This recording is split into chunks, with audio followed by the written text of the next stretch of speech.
महाराज जी, भौतिक शास्त्र का एक प्रश्न है, न्यूटन का नियम कहते हैं।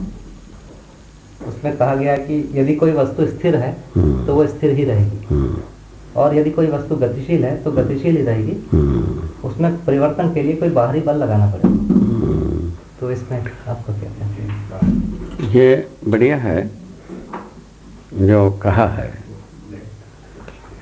स्थिरता जो है ये गतिशील वस्तु में ही स्थिरता को देखना बनता है।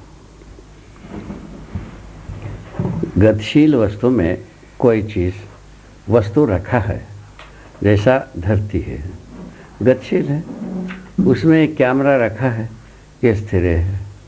इसको बदलना होगा तो ये आदमी हाथ लगाएगा तभी बदलेगा। इस आधार पर वो कहा है।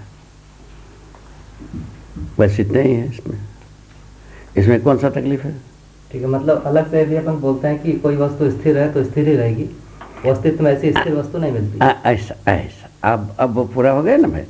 अस्तित्व में स्थिर वस्तु नाम की कोई चीज़ नहीं। हर वस्तु गतिशील स्थितिशील है।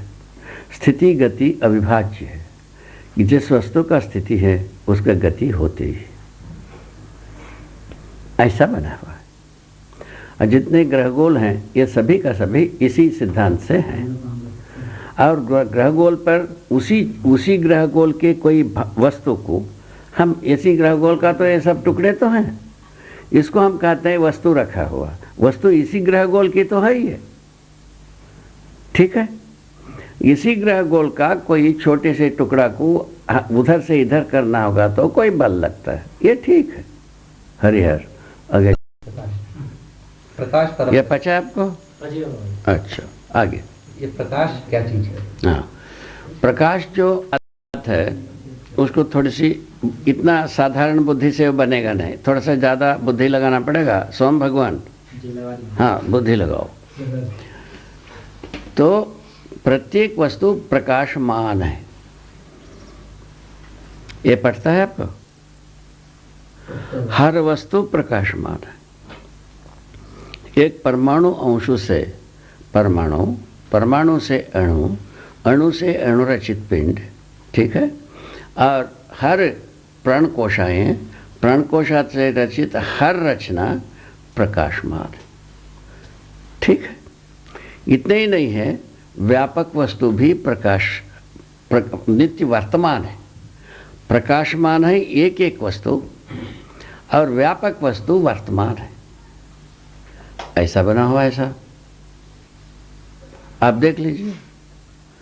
व्यापक वस्तु नित्य वर्तमान है, ठीक है ना। एक एक वस्तु नित्य प्रकाशमान है। ये दोनों समझ में आता है? प्रकाशमान पहचान प्रस्तुत करता रहता है अपना, तो व्यापक अपना पहचान प्रस्तुत नहीं करता है। कब कह रहा है कि नहीं करता है? तो प्रकाशमान वर्तमान कहाँ है ना भाई? वर्तमान पहचान नहीं तो क्या होता होगा रे? प्रकाशमान नहीं है व्यापक, ऐसा आपने कहा। प्रकाशमानता सीमाएं हैं, व्यापकता वर्तमान है। ये हर एक वस्तु वर्तमान भी है और प्रकाशमान भी है। अपने अलग पहचान को प्रस्तुत करता है, ठीक है। तो इस ढंग से काम हुई। इससे वर्तमानता और प्रकाशमानता का मूल में, प्रकाशमानता के मूल में ये अभी विज्ञान उसमें उस जगह को टटोल पाया नहीं टटोल पाया हम नहीं जानते हैं। मूल तत्व है ये व्यापक वस्तु में एक एक वस्तु संपृक्त रहना। संपृक्त रहने का फलस्वरूप ही है ये इनमें ऊर्जा संपन्नता, बल संपन्नता बना रहना। ऊर्जा संपन्नता, बल संपन्नता बना रहने का प्रमाण ही है क्रियाशीलता। क्रियाशीलता का व्याख्या ही है कि श्रमगति परिणाम।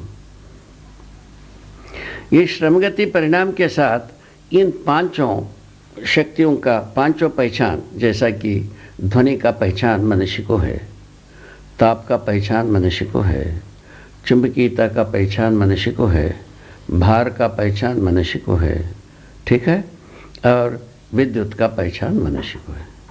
इन पांचों प्रकार की पहचान एक ही परमाणु में होता है, हर परमाणु में होता है। इसीलिए हर वस्तु इस अस्तित्व में जितने भी वस्तु आपको दिखता है, बड़ा छोटा, सभी का सभी परमाणु का ही रचना है मूलतः। इन सभी पांचों चीज होने के आधार पर वो ये दूसरे को पहचानता भी है, स्वयं का पहचान दूसरा करते भी है। ऐसा बना हुआ महाराज जी। क्या बात हो गई इसमें? अपने को तकलीफ कहाँ से आई है? मनुष्य अपना पहचान को निर्धारित नहीं कर पाया है। इसी आधार पर सारे तकलीफ जर्मिनेटेड है। प्रकाशमानता बराबर प्रकाश, एक सूत्र आ गए। प्रकाशमानता ही प्रकाश है। एक बात, ज्यादा और कम, ज्यादा प्रकाश कम प्रकाश, इसको कैसा पहचानोगे? बोला जितना ज्यादा तप्त रहता है उसका प्रतिबिंब ज्यादा प्रकाश कहलाता है। तप्त परम स्थिति में सूर्य है, सूर्य का प्रतिबिंब ज्यादा प्रकाश किसी के ऊपर प्रतिबिंबित होता है, वो ज्यादा प्रकाश सा दिखता है, प्रकाशित रहता है। एक है सूर्य अपने जगह में प्रकाशित है, हम यहाँ धरती पर प्रकाशित है। सूर्य का प्रतिबिंब पड़ने से हमारा प्रकाशमानता का दिन दूनी चौगुनी रात चौगुनी कर देता है। क्या बात है, क्या बात है? इसमें क्या तकलीफ है भाई? हमारा प्रकाशमानता का 1 को 10, 10 को 1000, 1000 को करोड़ भाग बढ़ा देता है। परस्पर पहचान के लिए यह बनता है। उसके बाद और एक अड़चन आ गए साहब, घुग्गू का आँख। चलो घुग्गू का आँख में क्या होता है? दिन में अंधा हो जाता है, वो दिखवे ही नहीं करता है। लाइट फोबिया, जो आदमी को लाइट फोबिया होता है जानते हैं? ज़्यादा प्रकाश होने से आँखी बंद जाती है, है ना? ठीक है। ये इसी प्रकार से जो इसका घुग्गू का आँख में क्या होता है, ये प्रकाश से वस्तु दिखवे नहीं करता है, अंधा हो जाता है। उल्लू महाराज, हाँ घुग्गुआ कहते हैं। हाँ ठीक है। यह सब बातें आपके पास विविधता रखी हुई है। कहना ये नहीं है कि ये सिद्धांत पूरा हो गया, ऐसा नहीं है। तो स्वयं में हर वस्तु प्रकाशित है, ये सही है। कैसा आपको समझा दिया है? ये आप तक पहुंचता है कि नहीं पहुंचता है? क्या हर वस्तु अपने में प्रकाशमान है, फलस्वरूप एक दूसरे को पहचानता है। उसका प्रमाण कहाँ से मिल गया भाई? उसका प्रमाण अस्तित्व में रखा है। एक परमाणु अंश दूसरे परमाणु अंश को पहचाना है, तभी परमाणु के रूप में कार्य करता हुआ हमको समझ में आता है। हर चल रहे हैं बाबा जो है, जैसे हर वस्तु प्रकाशमान है, पर दूसरी प्रकाशित वस्तु उसके प्रकाशमानता को बढ़ा घटा सकती है। ये प्रकाशमानता को और स्पष्ट करता है दूसरे के लिए। प्रकाशमानता उतना ही है, चाहे सूर्य का प्रतिबिंब पड़ा हो नहीं पड़ा हो, आपका प्रकाशमानता उतना ही है। ठीक है। और अंधेरे, जिसको हम अंधेरा कहते हैं, उसमें भी आप वैसे ही प्रकाशमान हैं। सूर्य के छाया में भी आप वैसे ही प्रकाशमान हैं। वस्तु का होना बराबर प्रकाशमान। हाँ, वैसे अपनी आंखों की क्षमता नहीं है कि किसी एक स्थिति में देख पाए, किसी एक स्थिति में नहीं देख पाए। अभी वो तमाम चश्मा किश्मा बना डाले, वो क्या क्या तो बना डाले, आप ही बताते हो। रात में भी दिखता है। देखने वाला सब बात पूरा हो गया। इसमें ताप और प्रकाश दोनों को अलग अलग स्पष्ट किया जाना चाहिए। हाँ, प्रकाशमान जिसको हम प्रकाश कहते हैं वो ताप को ही मतलब कह रहे हैं। प्रकाश ताप नहीं, मैंने ताप को प्रकाश नहीं कहते हैं। प्रतिबिंबन ही प्रकाश मानता है। आपका प्रतिबिंब ही प्रकाशित रहता है, आपका ताप प्रकाशित नहीं रहता है।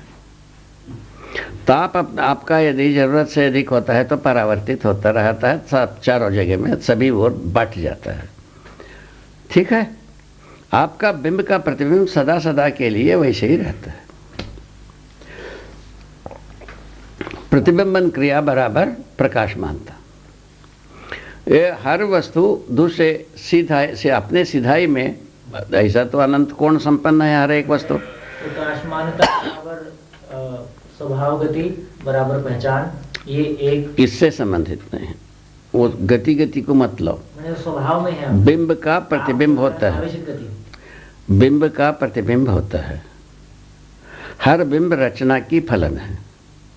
तो हर रचना, छोटे से छोटा रचना भी को अभी नाम देते हैं तो एक परमाणु अणु ही होता है, उससे कम होता नहीं।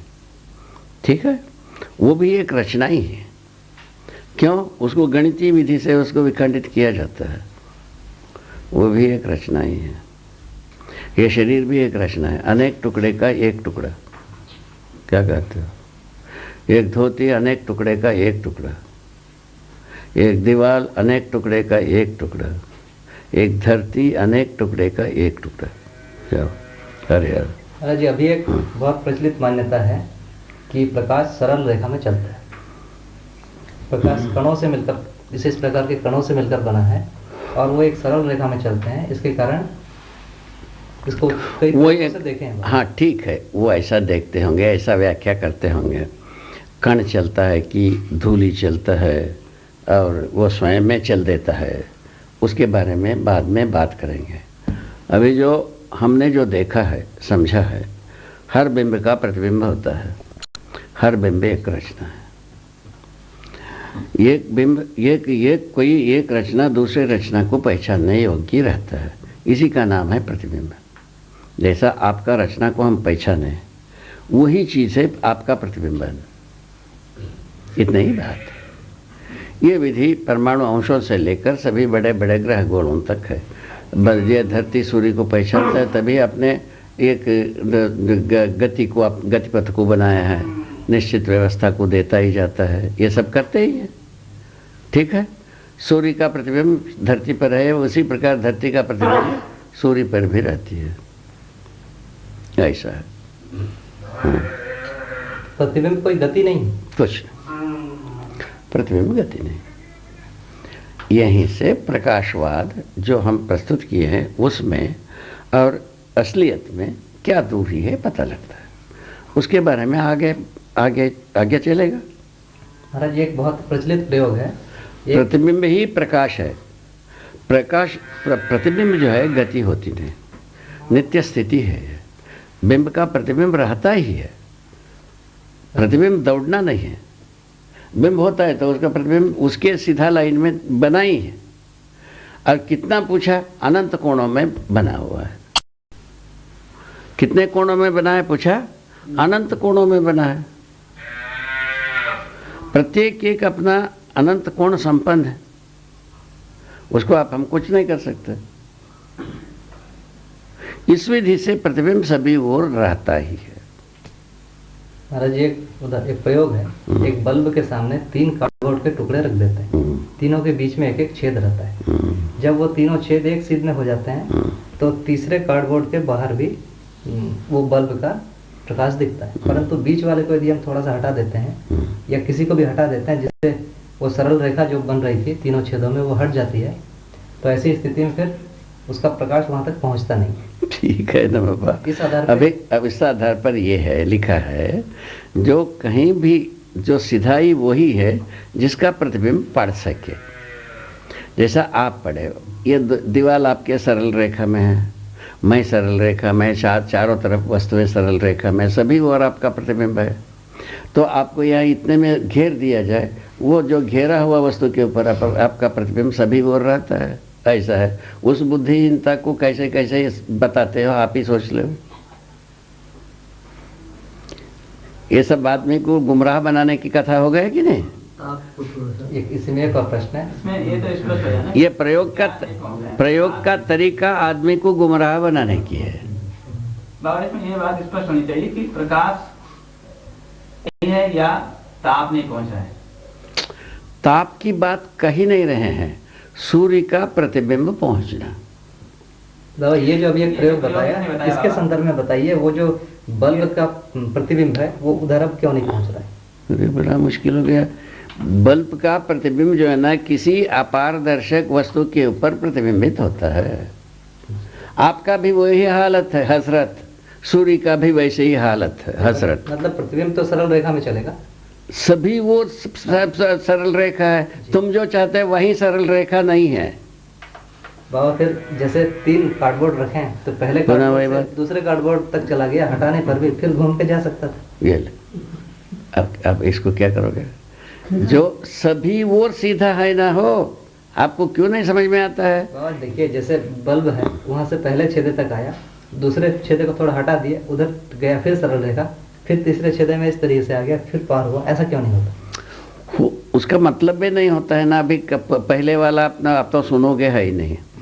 कोई भी प्रतिबिंब कोई भी अपारदर्शक वस्तु के ऊपर पड़ता है, प्रतिबिंबित होता है, बस इतने ही बात। बाबा जी उसमें ऐसा उसका है, अनुबिंब बनता है कि नहीं फिर? हम्म? उसका अनुबिंब बनता है या नहीं? बनता है ना।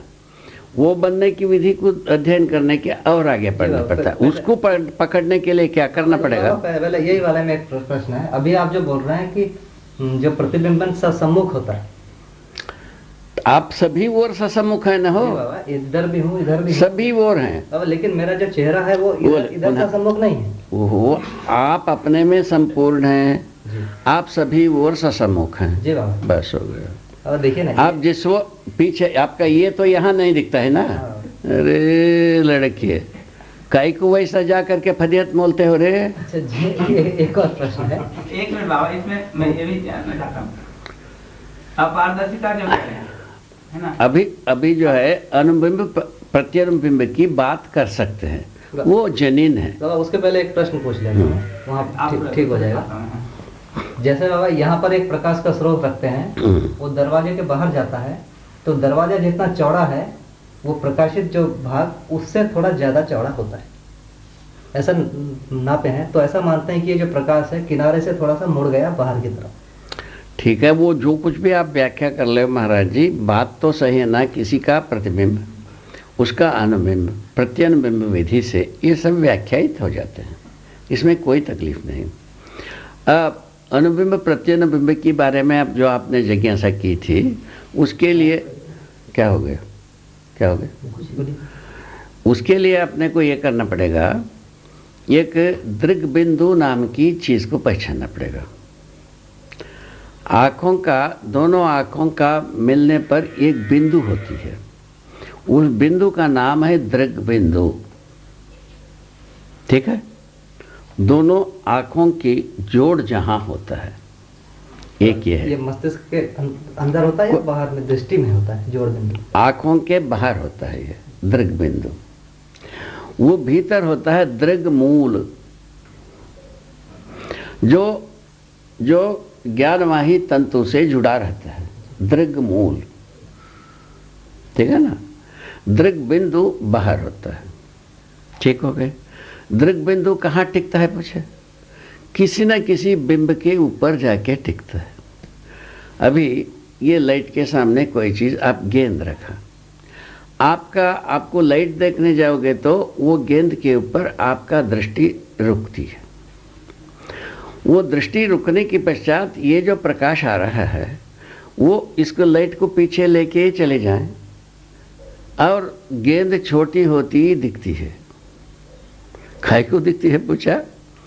वो जो गेंद के बाहरी भाग से आई हुई प्रकाश जो है, अनुबिंब प्रत्यनुबिंब विधि से इन दोनों की दूरी की जो अणु होते हैं उस पर प्रतिबिंबित हो जाते हैं। प्रतिबिंबित होने का अनुबिंब क्या है? किसी बिंब को लेकर के दूसरे को पर उस प्रतिबिंब को प्रस्तुत करना, स्थापित करना। मतलब दो प्रतिबिंब, अपना भी किसी दूसरे का भी, दोनों प्रतिबिंब पड़ता है, उसका नाम अनुबिंब। ठीक है। उसी प्रकार प्रत्यनुबिंब भी ऐसे ही होते होते ये जितना दूरी को, जितना चौड़ाई को गेंद घेरा था वो छोटा होता चले जाता है। क्यों होता है भाई? सभी ओर से ये प्रकाश का अनुबिंब प्रत्यनुबिंब वो प्रकाश को उन कणों में, उन अणुओं के ऊपर स्थापित कर देते हैं। ये सब प्रकाशमान है, ये सब उझेला है, ऐसा लगने लगता है, ये बनी रहती है। किंतु गेंद उतना ही रहता है।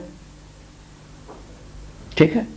और तो हमको देखने में दूर जाने से छोटा दिखता है, पास आने से गेंद का आकार दिखता है। जिस जगह पर उसका आकार बिल्कुल बराबर दिखता है, बस वही दृग बिंदु है। उसका नाम दृग बिंदु वही। महाराज एक और चीज है, ये पेन को सामने लाते लाते एक ऐसी स्थिति आती है कि अब वो दिखता नहीं। वो तो आंखों के बिल्कुल पास आ जाने से नहीं दिखेगी। हाँ, ऐसा वो क्या? तो वो क्या चीज़ है, ये हमारा दृष्टिपाट इसका नाम है। दृष्टिपाट समझ में आता है? दृष्टिपाट दृग्बिंदु दोनों का योग होने पर वस्तु दिखती है। एक दृष्टिपाट जो होती है वो सीधा सीधा कितना दूर तक फैल सकता है, जैसा ऐसा फैला है। कैसा फैला है? हाँ, इधर 45 डिग्री, इधर 45 डिग्री, 90 डिग्री को कवर किया रहता है।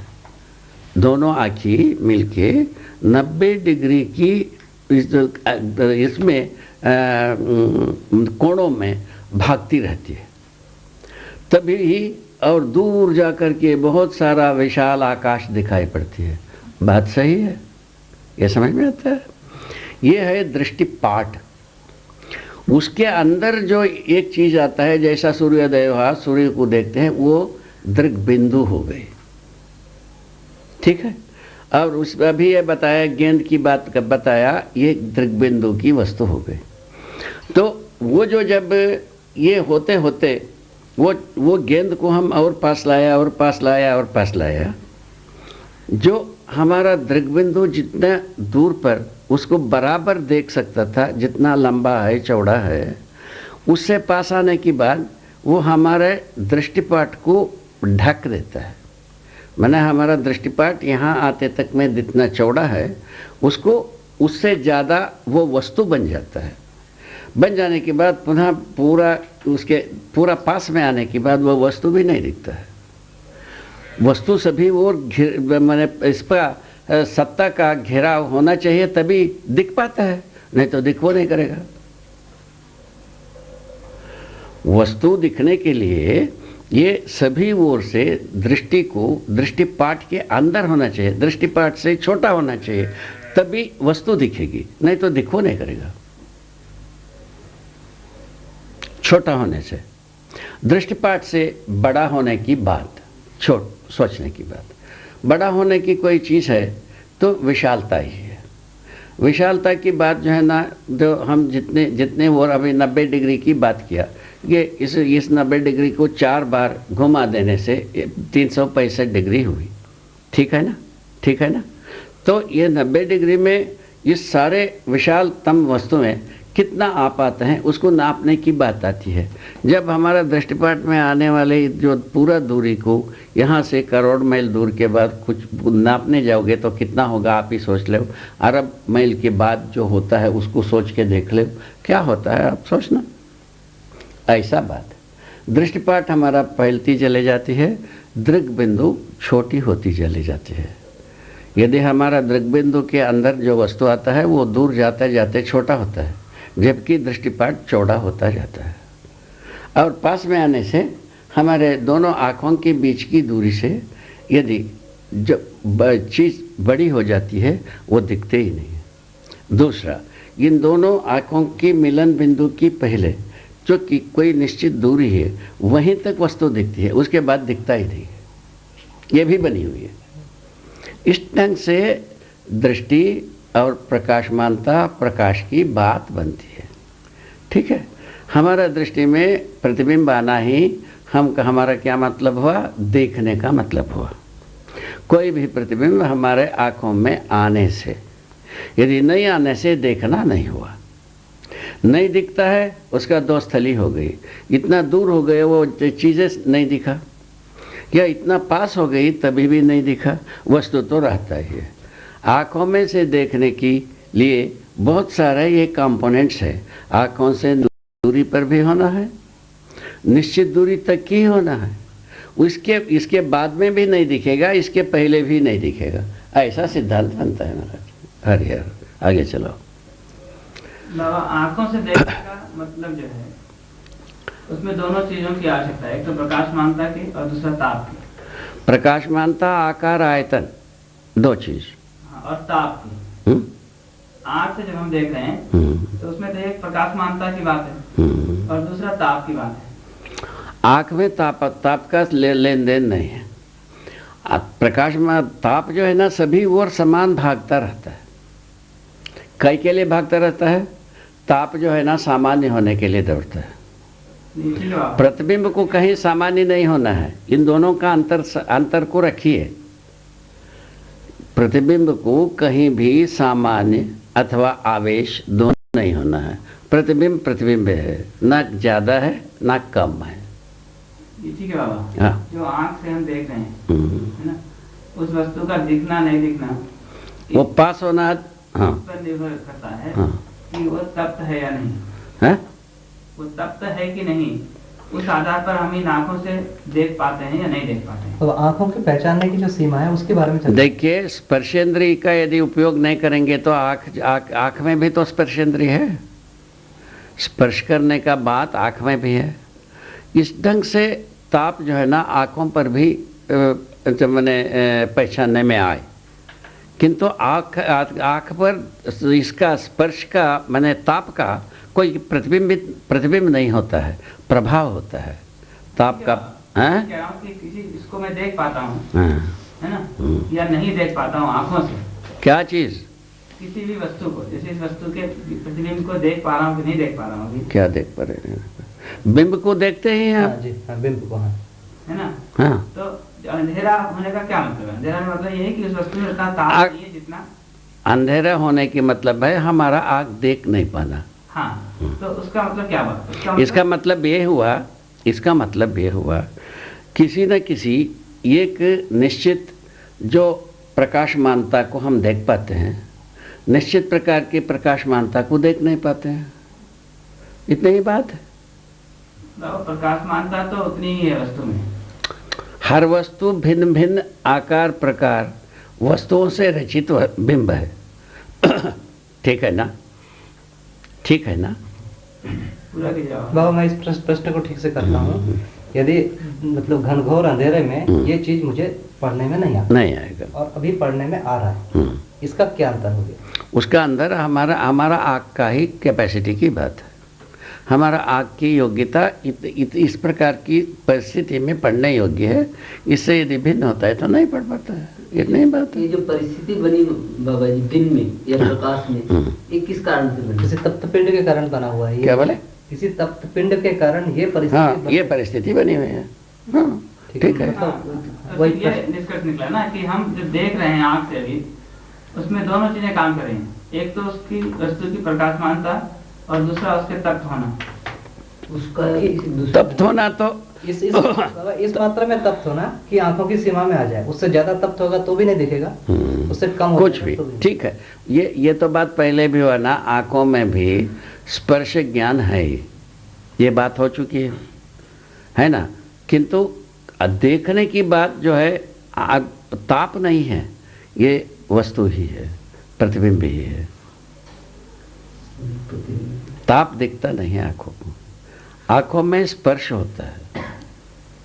स्पर्श होना, देखना, ये दोनों में अलग अलग प्रक्रिया है। हाँ, इसको अपने को पकड़ के रखना चाहिए, ज़्यादा उत्तम है। आगे चल करके बहुत सारा कंपोजिशन आ गया ना भाई, थोड़ी सी हम एक ही बात से थोड़ी पिंड छुड़ा पाएंगे। तो करोड़ों करोड़ों परिस्थितियों में ये सिद्धांत काम करना है। तो प्रकाशमानता और आंखों से देखना दोनों में हाँ। एकदम दोनों एक ही नहीं है, दोनों में कुछ और भी अलग। बात जुड़ जाती है। हाँ, प्रकाशमानता का मतलब बिंब, प्रतिबिंब जो है, बिंब का प्रतिबिंब आंखों में आता है। ठीक हो गए। ज़्यादा तप्त होने पर जो तप्त बिंब जहाँ जहाँ पड़ता है उसके वो जितना अच्छे ढंग से प्रकाशित थी उस प्रकाशमानता को ज़्यादा बढ़ा देता है। ये दूसरा देखने के लिए अनुकूल हो जाता है। जो कम दिखने वाला आँखों में दिखता है, जैसा मनुष्य का कम देख पाता है उसके लिए अनुकूल है ये। इतनी ही बात है। महाराज जी, एक और प्रश्न बनता है प्रकाश में। जैसे एक पारदर्शी कांच है, कांच है जो पारदर्शक होता है, तो वो पारदर्शी कैसे बन जाता है? उस पार कैसे जा रहा है? इस ढंग से जाता है बाबा। जो पारदर्शी का मतलब क्या मानते हो? उस तरफ, उस पार से इस पार दिख जाए। दिख जाना। बात तो परिभाषा तो वैसे ही रखी हुई है। जी। ठीक है ना भाई? तो इसी पारदर्शिता के आधार पर उस तरफ जो बिंब है वो इस तरफ भी वैसे ही दिखता है। अपारदर्शिता का मतलब यही है उस पार जो बिंब है वो इस पार ना दिखे। बात हो गई पूरा, ठीक है ना। तो जब दिखता है तो आप उसके आगे की क्या बोलना चाहते हैं? कांच में वो स्वभाव है, कांच जैसा और कोई चीज़ ये प्लास्टिक बना ले उसमें भी वो स्वभाव है पारदर्शिकता। उसी प्रकार की पारदर्शिकता पानी में होता है, ठीक है। अच्छा, इसी प्रकार और वैसे चीज़ बना ले उसमें पारदर्शिकता आ ही जाती है। तो ये पारदर्शिकता वस्तु का गुण है। हाँ, वस्तु का रचना है, ये रचना के कारण, पर वस्तु का रचना के कारण, ठीक है। आगे तो कण जो मतलब किसी चीज का प्रतिबिंब किसी पारदर्शक वस्तु के आर पार जाता है तो ये कणों के रूप में उसको भेद के नहीं जा रहा है। इसके सामने कांच रखते हैं तो इसका प्रतिबिंब उस पार जा रहा है, दिख रहा है, तो इसमें से निकलने वाली कण कांच को भेद के चली जा रही है, ऐसा नहीं है। नो, भेदना पादना कुछ नहीं, वो रचना का प्रतिष्ठा है ये, उसको छेद बनाने की प्रतिष्ठा नहीं है। तो बाबा जी उसमें ऐसा हुआ, कांच में उसका प्रतिबिंब बना और वो प्रतिबिंब फिर उस पार और बना। हाँ, वो जो प्रतिबिंब कहाँ बना रहता है, वो जो कांच के इस पार आ गया प्रतिबिंब, इसी का नाम है कांच पे प्रतिबिंब बना ही नहीं। वो अपारदर्शिकता के ऊपर ही प्रतिबिंब बनता है। पहले कहा है उसको छोड़ करके अपन केवल घूम जाते हैं रे, कोई चीज को संबद्ध करके ही अपन कहीं गम्य स्थली तक जा सकते हैं। तो महाराज जी जो ऐसा मानते हैं आजकल कि प्रकाश कण होता है, या कभी कभी ऐसा भी मानते हैं कि तरंग होता है। हाँ, इस पर तो वो बहुत ही भ्रम है। ये प्रकाश तरंग नहीं होता है, तरंग के लिए वस्तु को होना आवश्यक है, अवस्तु कोई तरंग होता नहीं, इतनी ही बात है। चलो आगे आगे चलो, इसके ऊपर जितने भी शोध करना बाद में कर लेना भाई। ये अब ताप के बारे में प्रश्न करते हैं। हाँ, जैसे सूर्य से यहाँ तक ऊष्मा आती है, बीच में कोई कण नहीं है, काफी जगह स्पेस में केवल ये है, और इसके बाद एक कण से दूसरे कण के बीच में जब ऊष्मा का संचार होता है तो उसके बीच में भी सत्ता है, कोई कण नहीं, ठीक है, धरती में। तो एक कण से दूसरे कण तक जो ऊष्मा आती है उसका विधि क्या है? विधि यह है बेटा, जो स्पेस जिसको कहते हैं, हम कहते हैं सत्ता में कोई चीज़ अपने रूप में ही रहता है, चाहे ऊष्मा हो, ठंडी हो, गर्मी हो, वस्तु हो, अवस्तु हो, जो कुछ भी हो, जो स्थिति हो, गति हो, उसी के स्वरूप में रहता है। सत्ता उसको ना रोकता है, ना टोकता है, ना कम करता है, ना बढ़ाता है।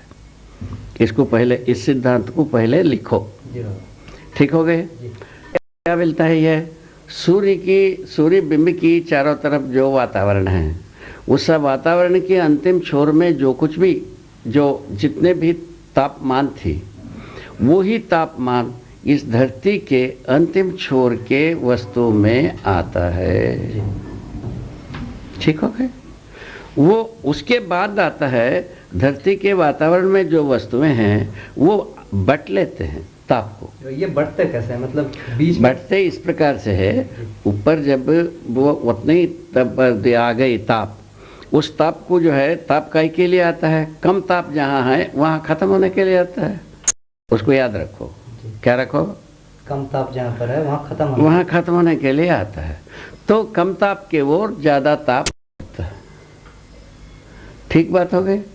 दो ज़्यादा ताप जब दौड़ा, ये कम तप्त था धरती की वो छोर, वो वहाँ वो ताप छूया, ठीक है। ताप छुआ मतलब ऐसा लगता है कि इस कण से कोई चीज निकल के उस कण में पहुंच गया, ऐसा होता है क्या? वही तो बात सुनो, ये सूर्य के अंतिम छोर में जो कणों के पास जितना ताप था, जितने डिग्री की ताप था, वही डिग्री की ताप की अंतिम छोर की कणों के साथ जुड़ा। ये जुड़ा कैसे? कुछ चीज आया वहां से चल के, कोई कण आया? परावर्तन जो है ना, परावर्तन नाम की चीज जानते हैं ना, जो कणों से कणों तक पहुंचने को परावर्तन कहते हैं, ठीक है। तो एक कण से दूसरे कण तक क्या कुछ चीज निकल के पहुंचता है या कुछ वस्तु मतलब भौतिक वस्तु का आदान प्रदान नहीं है? आदान प्रदान कुछ नहीं। फिर कैसे?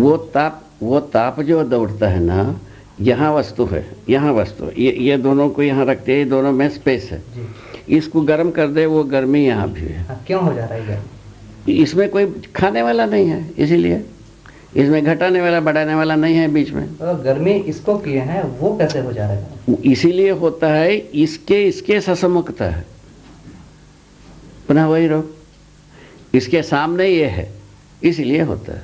मतलब अपने आप, हाँ, जैसे आपको अभी बहुत ज्यादा प्रसन्नता होगी तो मैं प्रसन्न हो जाऊंगा, इसी टाइप का? नहीं है क्या?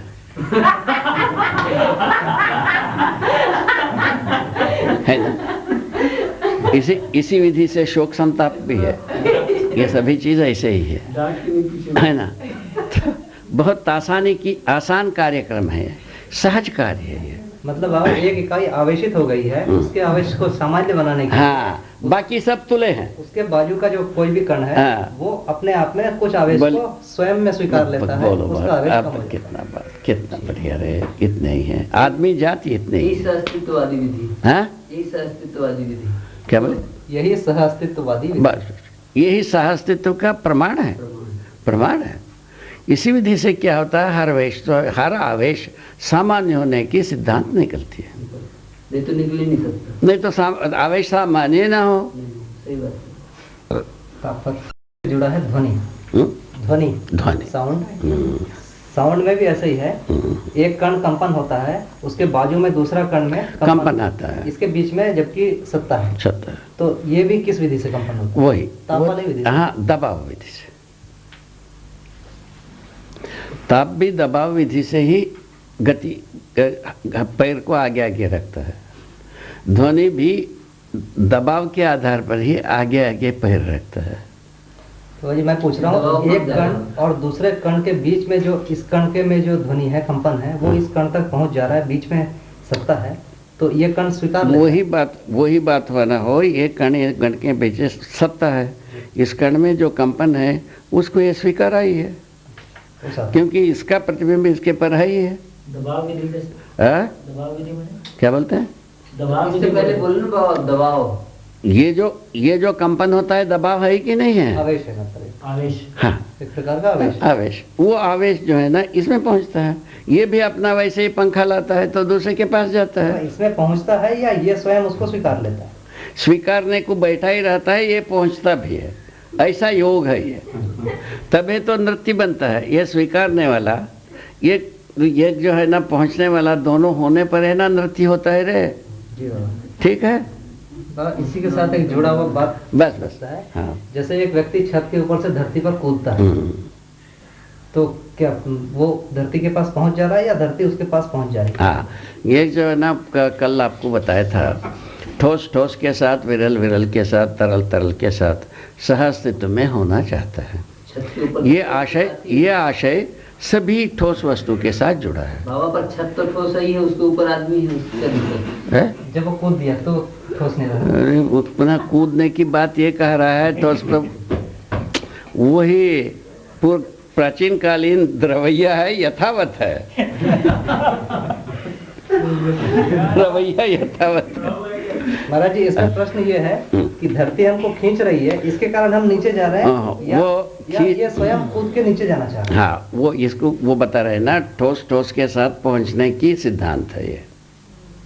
इसमें खींचने वाला, खिंचाने वाला कुछ भी नहीं है। तो बाबा ठोस तो छत भी है ना, वही तो मैं बोल रहा हूँ। ठोस को रोकने के लिए हम यंत्र बनाए हैं न रे। अरे इंजीनियर होकर के काहे को ये सब भदगी करते हो? इसका सारा यंत्र बनाए ना भाई। आप इसका जो गिराने के लिए जो ताकत लगी है, उसको आप नाप लिया है।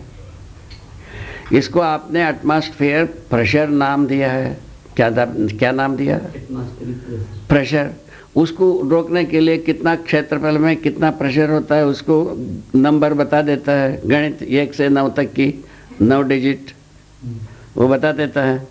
ठीक है, बताने के बाद अब सोचते हो इसको रोकने के लिए इससे दूना बल लगाया, रोक लगाया जाए, 3 गुना लगाया जाए, 4 गुना लगाया जाए, 10 गुना लगाया जाए। ऐसा तुम गणित करते हो, लगा करके उसके अनुसार मटेरियल को यंत्रित करते हो, ये रुक जाता है। इतना ही बात है, कोई नया बात है क्या?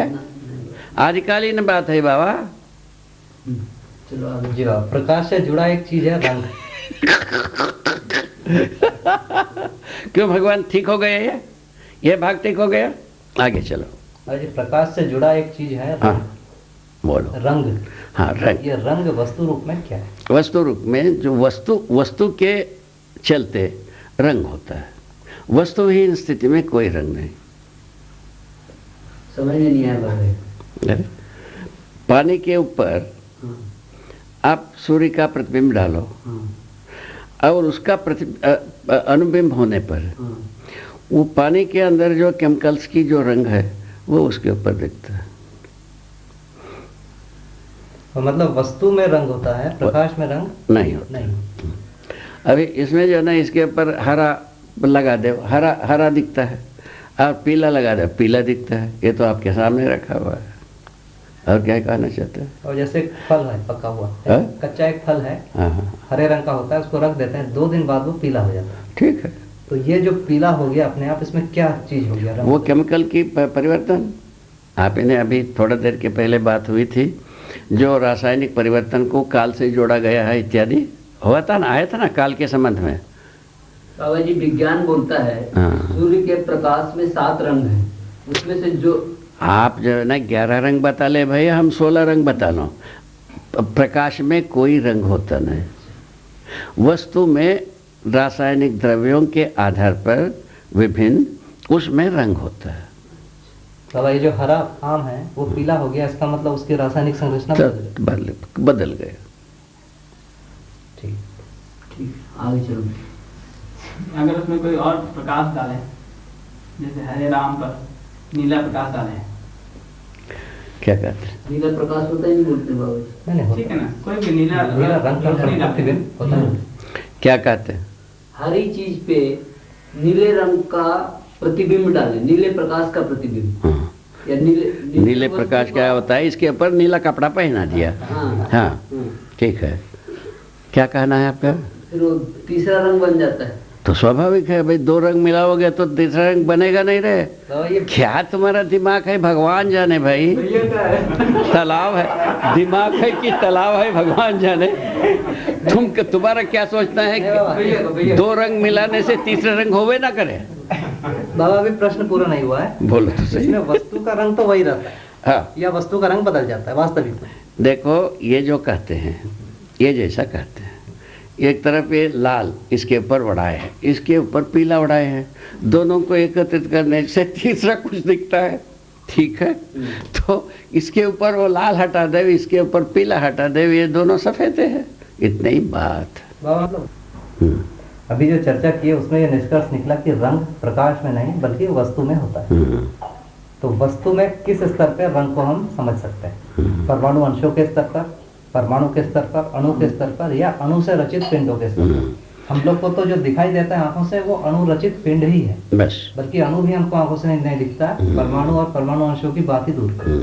तो रंग तो बहुत दिखता बढ़िया। जो है अणुरचित पिंड में दिखता है, पिंड में। लेकिन उसका जो आधार है वो कहाँ? परमाणु अंशों में रहता है या उसके बाद? हाँ, ये बहुत अच्छी बात है। जैसा आपने अभी बताया कि सोने में पीला होता है ना, चांदी सफ़ेद दिखता है, बट है ना, ये मूलतः ये कहाँ से शुरुआत हुई? परमाणु में निहित अंशों के आधार पर शुरू किया। और परमाणु को देखने पर ना लाल दिखेगा ना पीला दिखेगा, कुछ भी नहीं दिखेगा। परमाणु से रचित अणु को देखोगे, इस आँखों से उसमें भी रंग नहीं दिखेगा। उसको बहुत बड़ी भारी यदि बहुत सूक्ष्मदर्शी कांच से देखने पर संभव है अणु में दिखता होगा, क्योंकि अणु स्थिर होता है। क्या बात होता है? अणु वो परमाणु के रूप में गतित स्थिति से भिन्न स्वरूप में दिखता है। अणु संभव है बहुत ही पावरफुल ग्लास में दिख जाए, किंतु जो सामान्य अपने आँखों में दिखने के लिए अणुरचित पिंड में ही हमको पीला दिखता है, लाल दिखता है और गोरा दिखता है, सारे रंग दिखता है। ठीक है ये? बाबा जी, अच्छा, एक तो ये विधि। अनुभव में देखा तो अंशों में परमाणुओं को रंग भी दिखता है क्या? परमाणु में रंग रहता ही है, वो दिखता नहीं है। आपने तो परमाणु देखा है, अंश हम देखे क्या हैं। बोल रहे हो, परमाणु में ही रंग का स्वरूप बनाई रहती है, वो दिखने की बात पर अपन बात कर रहे हैं। रहता ही है, परमाणु में रंग नहीं रहेगा तो अणु में काय होएगा, अणु में नहीं होगा तो अणुरचित रचना में क्या आएगा। उसके बाद पोतते हो क्या रंग, तुम पोतते हो या ये पोतेगा? नहीं, आप बोले भाई आंख से नहीं दिखता, सूक्ष्मदर्शी से दिखना मुश्किल है। जब अनुभव आप अनुभव के ही बात कह रहा हूं ना दादा, हाँ, वो तो परमाणु में रंग रहता ही है, ये कह रहे हैं। वो रंग को आंखों से देखने की बीच में कितना क्रिया चाहिए, उसके बारे में अभी बात कर रहे हैं। उसमें तो परमाणु से अणु होता है, ये अपने को पता है। अणु से रचित पिंड होता है, ये भी अपने को पता लगता है। तो बहुत सूक्ष्मदर्शी कांच से देखने पर अणु में पीलापन दिखेगा, सोने का अणु को देखने से। उसके बाद जो है ना, हमारा आँखों से देखने का अणु रचित पिंड में दिखते ही है।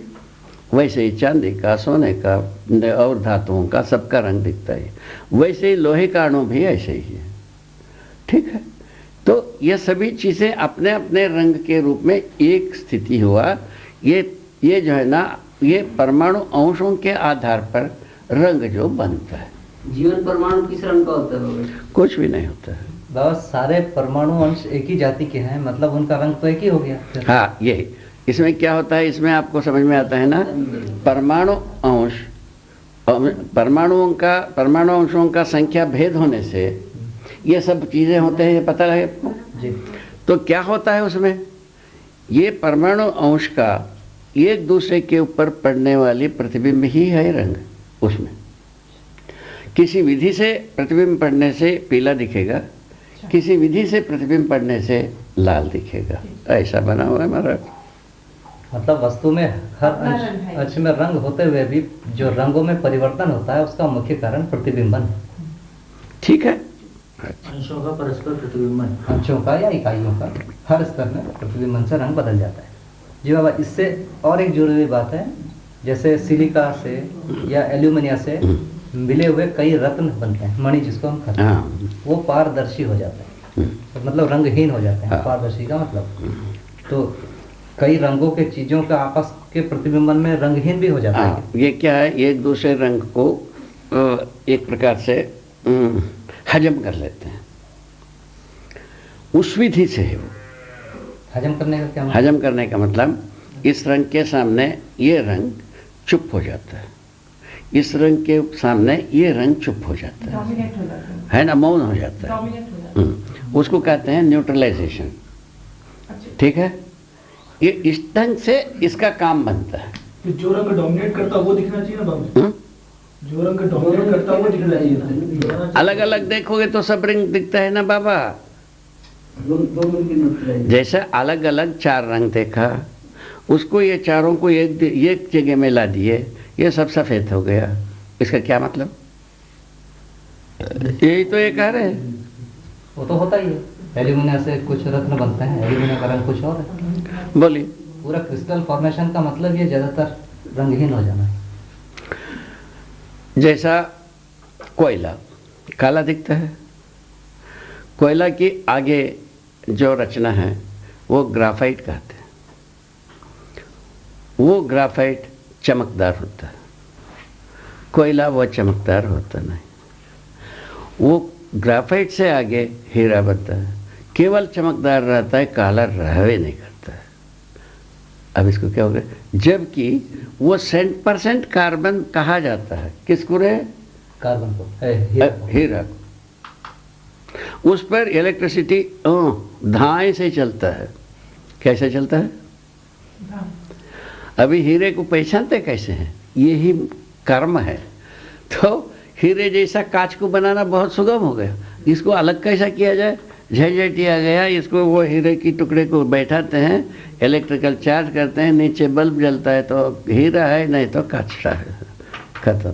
इस ढंग से परीक्षण किया जाता है। कितना सुंदर, कुछ तो सुंदरता की वर्णन भी करते रहो। बहुत बढ़िया बाबा, बहुत मजा आ गया ना? जुड़ा है ध्वनि। हम्म? ध्वनि ध्वनि। साउंड। साउंड में भी ऐसा ही है, एक कण कंपन होता है, उसके बाजू में दूसरा कण में कंपन आता है, इसके बीच में जबकि सत्ता है। सत्ता है। तो ये भी किस विधि से कंपन होता है? वही ताप वाली विधि से। हाँ, दबाव विधि से। ताप भी दबाव विधि से ही गति पैर को आगे आगे रखता है। ध्वनि भी दबाव के आधार पर ही आगे आगे पैर रखता है। तो जी मैं पूछ रहा हूँ, एक कण और दूसरे कण के बीच में जो इस कण के में जो ध्वनि है, कंपन है, वो इस कण तक पहुंच जा रहा है, बीच में सत्ता है, तो ये कण स्वीकार लेता है?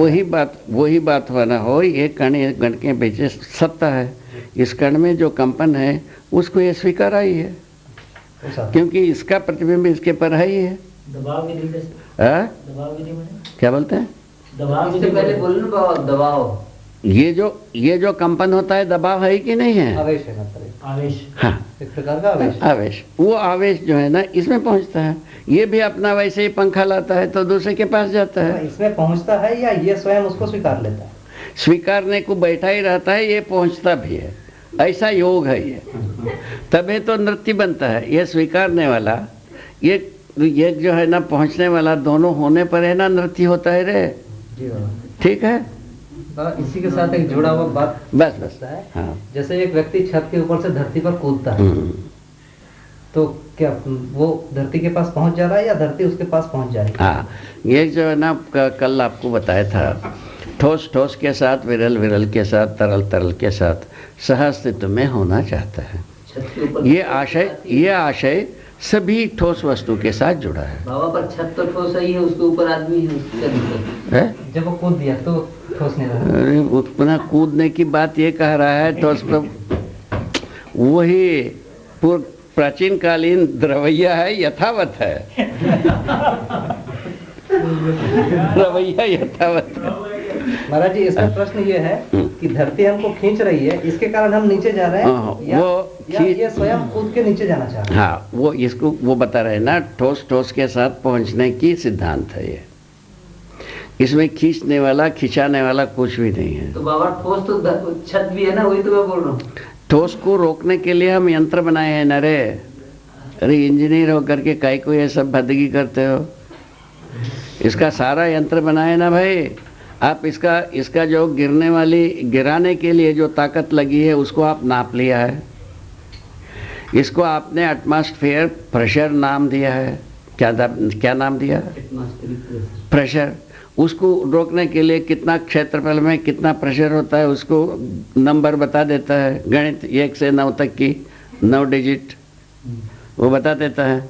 ठीक है, बताने के बाद अब सोचते हो इसको रोकने के लिए इससे दूना बल लगाया, रोक लगाया जाए, 3 गुना लगाया जाए, 4 गुना लगाया जाए, 10 गुना लगाया जाए। ऐसा तुम गणित करते हो, लगा करके उसके अनुसार मटेरियल को यंत्रित करते हो, ये रुक जाता है। इतना ही बात है, कोई नया बात है क्या? आदिकालीन बात है बाबा। चलो जी बाबा। प्रकाश से जुड़ा एक चीज है रंग। क्यों भगवान? ठीक हो गया ये भाग ठीक हो गया, आगे चलो। अरे प्रकाश से जुड़ा एक चीज है हाँ, बोलो। रंग। हाँ, रंग। ये रंग वस्तु रूप में क्या है? वस्तु रूप में जो वस्तु के चलते रंग होता है। वस्तुहीन स्थिति में कोई रंग नहीं। समझ में नहीं आया। अरे पानी के ऊपर आप सूर्य का प्रतिबिंब डालो और उसका अनुबिंब होने पर वो पानी के अंदर जो केमिकल्स की जो रंग है वो उसके ऊपर दिखता है। तो मतलब वस्तु में रंग होता है, प्रकाश में रंग नहीं होता। नहीं। अभी इसमें जो है ना, इसके ऊपर हरा लगा दे, हरा दिखता है, और पीला लगा दे, पीला दिखता है। ये तो आपके सामने रखा हुआ है।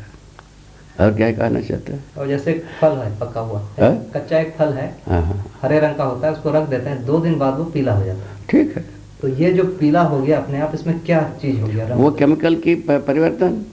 आप इन्हें अभी थोड़ा देर के पहले बात हुई थी, जो रासायनिक परिवर्तन को काल से जोड़ा गया है इत्यादि हुआ था ना, आया था ना काल के संबंध में। बाबा जी, विज्ञान बोलता है सूर्य के प्रकाश में 7 रंग हैं, उसमें से जो आप जो है ना 11 रंग बता ले भाई, हम 16 रंग बता लो। प्रकाश में कोई रंग होता नहीं। वस्तु में रासायनिक द्रव्यों के आधार पर विभिन्न उसमें रंग होता है। बाबा ये जो हरा आम है वो पीला हो गया, इसका मतलब उसकी रासायनिक संरचना बदल गए।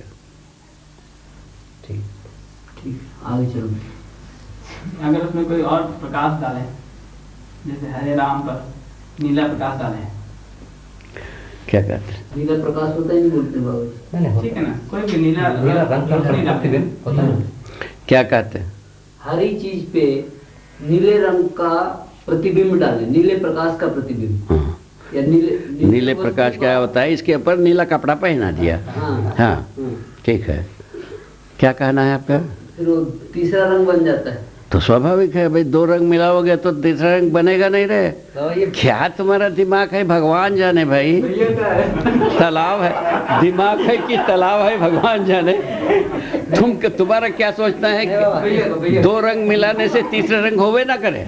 बाबा अभी प्रश्न पूरा नहीं हुआ है। बोलो तो सही। इसमें वस्तु का रंग तो वही रहता है हाँ, या वस्तु का रंग बदल जाता है वास्तविक में? देखो ये जो कहते हैं, ये जैसा कहते हैं, एक तरफ ये लाल इसके ऊपर बढ़ाए है, इसके ऊपर पीला बढ़ाए है, दोनों को एकत्रित करने से तीसरा कुछ दिखता है। ठीक है, तो इसके ऊपर वो लाल हटा दे, इसके ऊपर पीला हटा दे, ये दोनों सफेद है। इतनी ही बात। बाबा मतलब अभी जो चर्चा की है उसमें ये निष्कर्ष निकला कि रंग प्रकाश में नहीं बल्कि वस्तु में होता है। तो वस्तु में किस स्तर पर रंग को हम समझ सकते हैं? परमाणु अंशों के स्तर पर, परमाणु के स्तर पर, अणु के स्तर पर, या अणु से रचित पिंडों के स्तर पर? हम लोग को तो जो दिखाई देता है आंखों से वो अणु रचित पिंड ही है, बस। बल्कि अणु भी हमको आंखों से नहीं दिखता। परमाणु और परमाणु अंशों की बात ही दूर करें तो रंग तो बहुत दिखता जो है अनुरचित पिंड में दिखता है, पिंड में। लेकिन उसका जो आधार है वो कहाँ, परमाणु अंशों में रहता है या उसके बाद? हाँ, ये बहुत अच्छी बात है। जैसा आपने अभी बताया कि सोने में पीला होता है ना, चांदी सफ़ेद दिखता है, बैठे ना। ये मूलतः एक कहाँ से शुरुआत हुई? परमाणु में निहित अंशों के आधार पर शुरू किया। और परमाणु को देखने पर ना लाल दिखेगा ना पीला दिखेगा, कुछ भी नहीं दिखेगा। परमाणु से रचित अणु को देखोगे, इस आँखों से उसमें भी रंग नहीं दिखेगा। उसको बहुत बड़ी भारी यदि बहुत सूक्ष्मदर्शी कांच से देखने पर संभव है अणु में दिखता होगा, क्योंकि अणु स्थिर होता है। क्या बात होता है? अणु वो परमाणु के रूप में गतित स्थिति से भिन्न स्वरूप में दिखता है। अणु संभव है बहुत ही पावरफुल ग्लास में दिख जाए, किंतु जो सामान्य अपने आँखों में दिखने के लिए अणुरचित पिंड में ही हमको पीला दिखता है, लाल दिखता है और गोरा दिखता है, सारे रंग दिखता है। ठीक है ये? बाबा जी, अच्छा, एक तो ये विधि। अनुभव में देखा तो अंशों में परमाणुओं का रंग भी दिखता है क्या? परमाणु में रंग रहता ही है, वो दिखता नहीं है। आपने तो परमाणु देखा है, अंश हम देखे क्या हैं। बोल रहा हूँ, परमाणु में ही रंग का स्वरूप बनाई रहती है। वो दिखने की बात पर अपन बात कर रहे हैं, रहता ही है। परमाणु में रंग नहीं रहेगा तो अणु में काय होएगा, अणु में नहीं होगा तो अणुरचित रचना में क्या आएगा? उसके बाद पोतते हो क्या रंग? तुम पोतते हो या ये पोतेगा? आप बोले भाई आंख से नहीं दिखता, सूक्ष्मदर्शी से देखना मुश्किल है। जब अनुभव आप अनुभव के ही बात कह रहा हूँ ना दादा। वो तो परमाणु में रंग रहता ही है, ये कह रहे हैं। वो रंग को आंखों से देखने की बीच में कितना क्रिया चाहिए उसके बारे में अभी बात कर रहे हैं। उसमें तो परमाणु से अणु होता है, ये अपने को पता है। अणु से रचित पिंड होता है, ये भी अपने को पता लगता है। तो बहुत सूक्ष्मदर्शी कांच से देखने पर अणु में पीलापन दिखेगा, सोने का अणु को देखने से।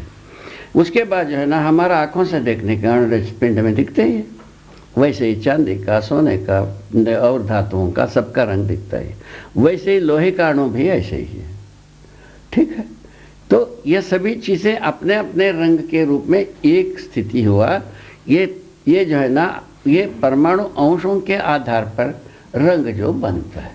जीवन परमाणु किस रंग का होता है बाबा? कुछ भी नहीं होता है। बाबा सारे परमाणु अंश एक ही जाति के हैं, मतलब उनका रंग तो एक ही हो गया फिर। हाँ, यही इसमें क्या होता है, इसमें आपको समझ में आता है ना, परमाणु अंश, परमाणु अंशों का संख्या भेद होने से ये सब चीजें होते हैं, ये पता है आपको? जी।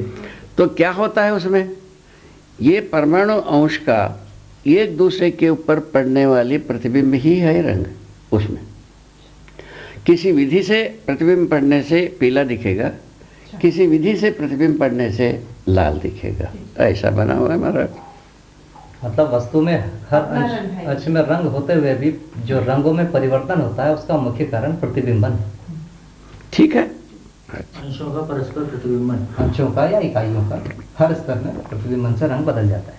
जी बाबा, इससे और एक जरूरी बात है, जैसे सिलिका से या एल्यूमिनिया से मिले हुए कई रत्न बनते हैं, मणि जिसको हम कहते हैं, वो पारदर्शी हो जाता है, तो मतलब रंगहीन हो जाते हैं। पारदर्शी का मतलब तो कई रंगों के चीजों का आपस के प्रतिबिंबन में रंगहीन भी हो जाता है। ये क्या है, एक दूसरे रंग को एक प्रकार से हजम कर लेते हैं, उस विधि से है वो। हजम करने का क्या मतलब? हजम करने का मतलब, इस रंग के सामने ये रंग चुप हो जाता है, इस रंग के सामने ये रंग चुप हो जाता है ना, मौन हो जाता है। उसको कहते हैं न्यूट्रलाइजेशन। ठीक है, ये इस ढंग से इसका काम बनता है। जो रंग डोमिनेट करता है वो दिखना चाहिए ना बाबू? जो रंग डोमिनेट करता है वो दिखना चाहिए। अलग अलग देखोगे तो सब रंग दिखता है ना बाबा। जैसे अलग अलग 4 रंग देखा, उसको ये चारों को एक जगह में ला दिए, ये सब सफेद हो गया, इसका क्या मतलब? यही तो ये कह रहे हैं। वो तो होता ही है, एल्यूमिनिया से कुछ रत्न बनते हैं, एल्यूमिनिया का रंग कुछ और है। बोलिए। पूरा क्रिस्टल फॉर्मेशन का मतलब ये ज्यादातर रंगहीन हो जाना है। जैसा कोयला काला दिखता है, कोयला की आगे जो रचना है वो ग्राफाइट कहते हैं। वो ग्राफाइट चमकदार होता है, कोयला वो चमकदार होता नहीं। वो ग्राफाइट से आगे हीरा बनता है, केवल चमकदार रहता है, काला रहवे नहीं करता है। अब इसको क्या हो गया, जबकि वो 100% कार्बन कहा जाता है, किसको रे? कार्बन को, हीरा को। उस पर इलेक्ट्रिसिटी धाए से चलता है। कैसे चलता है? अभी हीरे को पहचानते कैसे हैं? यही कर्म है। तो हीरे जैसा कांच को बनाना बहुत सुगम हो गया, इसको अलग कैसा किया जाए? झंझटिया गया, इसको वो हीरे की टुकड़े को बैठाते हैं, इलेक्ट्रिकल चार्ज करते हैं, नीचे बल्ब जलता है तो हीरा है, नहीं तो कांच है, खत्म। इस ढंग से परीक्षण किया जाता है। कितना सुंदर, कुछ तो सुंदरता की वर्णन भी करते रहो। बहुत बढ़िया बाबा। मजा आ गया ना?